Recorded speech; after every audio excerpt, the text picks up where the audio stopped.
Frustrating markets అలాగే investor psychology గురించి మీకు ఇట్టే అర్థమయ్యేలా చెప్పే క్విక్ సమ్మరీ ఇది. బయట దుమ్ము వస్తుందని మన ఇంటి కిటికీలు పూర్తిగా మూసేస్తే లోపలికొచ్చే స్వచ్ఛమైన గాలి కూడా ఆగిపోతుంది కదా.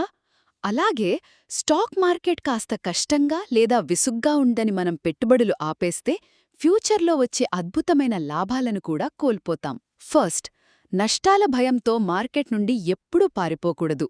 దుమ్ము రాకుండా కిటికీలకు జాలి ఎలా వేస్తామో ఇక్కడ డిసిప్లిన్ పాటించాలి. అంటే మార్కెట్ బాగోలేనప్పుడు పెట్టుబడులు పూర్తిగా ఆపేయకుండా కేవలం తక్కువ క్వాంటిటీతో ట్రేడ్ చేస్తూ ఉండాలి. ఒక్కసారి ఆలోచించండి, యాక్సిడెంట్ అవుతుందన్న భయంతో కారును గ్యారేజ్లోనే వదిలేస్తామా? రిస్క్ తీసుకోకుండా రివార్డ్ ఎలా వస్తుంది చెప్పండి. సెకండ్, మనం కిటికీలు తెరిచి ఉంచితేనే ఇలాంటి సైలెంట్ మార్కెట్లలో దాగి ఉన్న వజ్రాలు దొరుకుతాయి. ఒక ఎగ్జాంపుల్ చెప్తాను వినండి. 2010 నుండి 2016 మధ్య మార్కెట్ పెద్దగా కదలలేదు. చాలామంది విసుగొచ్చి వదిలేశారు.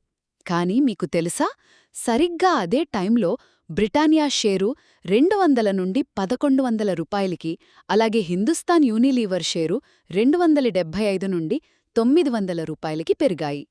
ఇలాంటి సైలెంట్ పీరియడ్స్లోనే దాదాపు 40% పెద్ద అవకాశాలు పుట్టుకొస్తాయి. ఫైనలీ, అసలైన పాఠాలు ఎప్పుడూ కష్టకాలంలోనే నేర్చుకుంటాం. ఈజీగా పెరిగే మార్కెట్లో ఎవరైనా డబ్బు సంపాదిస్తారు కదా. కానీ మార్కెట్ ఎటూ కదలకుండా మనల్ని విసిగిస్తున్నప్పుడు ఆ సవాళ్లను తట్టుకుని నిలబడితేనే మీరు ఎలాంటి పరిస్థితులనైనా ధైర్యంగా ఫేస్ చేయగల స్ట్రాంగ్ ఇన్వెస్టర్గా మారుతారు. సో, మన భయాలను ఫిల్టర్ చేస్తూనే ఇలాంటి ఫ్రస్ట్రేటింగ్ టైమ్స్లో దాగి ఉన్న సూపర్ ఛాన్సులను పట్టుకోవడమే స్టాక్ మార్కెట్లో అసలైన సక్సెస్ సీక్రెట్.